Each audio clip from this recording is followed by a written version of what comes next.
রাজু ভাই, মানুষ কেন যুদ্ধ করে? মানুষ যুদ্ধ করে কেন? আমি তোমাকে 7টি বাক্যে বলছি।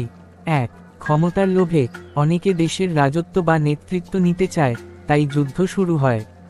2. সম্পদ দখলের জন্য, তেল, খনিজ, জমি বা পানি, এই ধরনের সম্পদ নিতে যুদ্ধ হয়। 3. ধর্ম বা জাতিগত বিরোধে, ধর্ম, বর্ণ বা ভাষার পার্থক্য অনেক সময় সংঘর্ষে রূপ নেয়। 4. রাজনৈতিক স্বার্থে, দেশের ভেতরের বা বাইরের রাজনীতির কারণে যুদ্ধ শুরু হতে পারে। 5. প্রতিশোধ নিতে, কেউ আক্রমণ করলে বা অপমান করলে প্রতিশোধ নিতে যুদ্ধ হয়। 6. অন্যায় রোধে, কারো উপর অন্যায় হলে তা বন্ধ করতে অন্যরা যুদ্ধ করতে বাধ্য হয়। 7. বিশ্বাসঘাতকতা বা ভুল বোঝাবুঝি, অনেক সময় মিথ্যা তথ্য বা সন্দেহ থেকেও যুদ্ধ বেঁধে যায়। ভয়ানক কথা। হ্যাঁ। যুদ্ধের ভয়ঙ্কর দিকগুলো কি বলবে?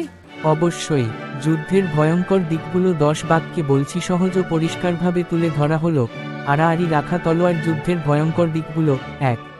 মানুষের মৃত্যু, যুদ্ধ মানেই প্রাণহানি, সৈনিক, শিশু, নারী, সাধারণ মানুষ সবারই মৃত্যু হয়। 2. বাসস্থান ধ্বংস, বাড়ি ঘর, স্কুল, হাসপাতাল, সব ধ্বংস হয়ে যায়, মানুষ গৃহহীন হয়ে পড়ে। 3. শিশুদের কষ্ট, যুদ্ধের সময় শিশুদের শিক্ষা, খেলা, এমনকি খাবারও বন্ধ হয়ে যায়। 4.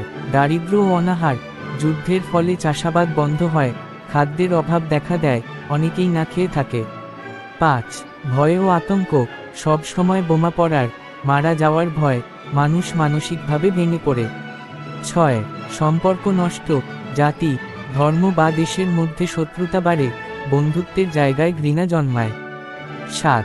অর্থনৈতিক ক্ষতি, দেশের রাস্তাঘাট, কারখানা, অফিস সব ধ্বংস হয়ে যায়, অর্থনীতির মারাত্মক ক্ষতি হয়।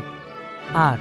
পরিবেশ দূষণ, যুদ্ধের বোমা, আগুন ও ধোঁয়ায় পরিবেশ নষ্ট হয়, গাছপালা ধ্বংস হয়। 9. শরণার্থী সমস্যা, অনেক মানুষ দেশ ছেড়ে পালিয়ে আশ্রয় খোঁজে, তারা হয় শরণার্থী। 10. মানবতা হরণ, যুদ্ধ মানুষকে নিষ্ঠুর করে তোলে, ভালোবাসা ও সহানুভূতি হারিয়ে যায় পুষ্পিন। কি কঠিন অবস্থা! যুদ্ধ নয়, শান্তি হোক মানবতার পথ। যুদ্ধ কেবল ধ্বংস আনে, তাই আলোচনার মাধ্যমে শান্তি স্থাপনই সবচেয়ে বড় শক্তি।